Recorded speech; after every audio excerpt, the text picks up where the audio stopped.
जाना मत, मिठाई खा के जाना, रखा जितना है टेबल पे ऐसा खाएगा।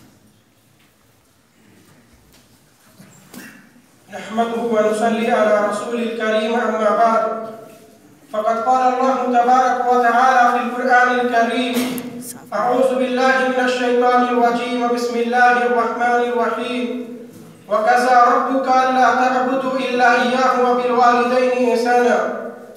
Respected teachers, venerable elders and dear audience, in this auspicious gathering I feel delighted to speak on a very important topic, rights of parents. This is an utmost social issue which needs to be addressed seriously.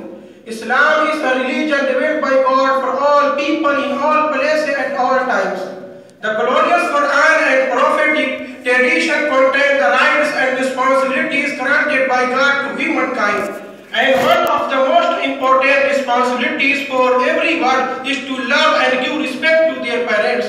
Although our existence is from Allah Almighty, but it is our parents who play medium for us to come in the world.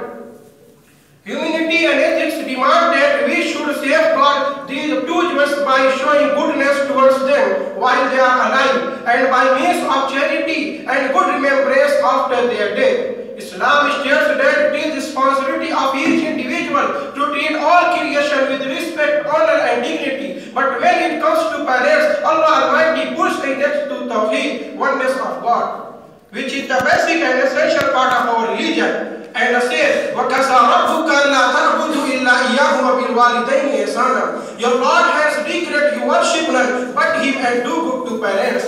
And another place He said, وَاعْبُدُوا اللَّهَ وَلَا تُشْرِكُوا بِهِ شَيْئًا وَبِالْوَالِدَيْنِ إِحْسَانًا. Worship Allah and do not associate with Him anything and be good to parents. Abdullah ibn Masud once said, I asked Prophet Muhammad, Allah bless him and give him peace, which of deeds is the dearest to Allah Almighty? He said to pray on time. Again I asked, then what? He said, Birrul Walidain. This word albir is a very jolly word that includes obeying the parents, being kind to them, cheering them and doing all that you can do.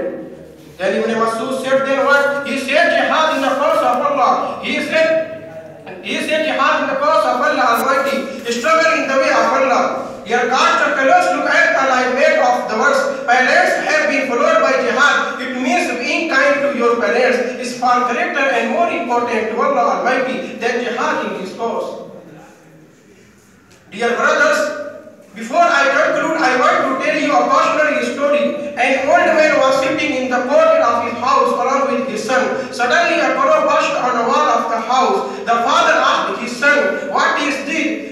The son replied, it is a crow. After a little while the father questioned again, what is this? The son told himself, it is a crow. After a few minutes, the father repeated the same question third time, what is this? The son told him, Father, I have just now told you that it is a crow. After a few minutes, the father repeated the same question, what is this? And by this time, some state of irritation was felt in the son's tongue when he was reproved his father.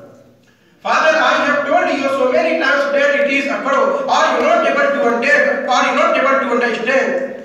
Then the father came to his room and came back with an old diary. Opening a page, he asked his son to read out what was written. The son started. Today my little son was sitting with me in the courtyard. My son asked me 25 times what it was, and I told him 25 times that it was a crow. And I did not feel irritated at all. I rather felt affection for my innocent child. Then the father explained the difference between his and son's attitude.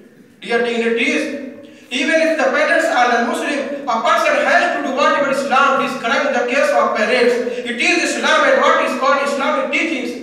Allah Almighty has forbidden us from expressing our anger even by simply saying oof, which is not even a word. If this sign is prohibited for us to vocalize them, then what will the ruling who shout at their parents, abuse them and even beat them up? We could go on with the Prophet, we could go on with the verses and prophetic sayings filled up with the beautiful examples about the status of Islam. If we manage them from these words, if we see them every day, bring good news to them, cheer them up, if we can do this will surely benefit us in this life and life to come. Let us pray to Allah Almighty to guide us to be respectful and obedient to our parents. That's all. Thank you.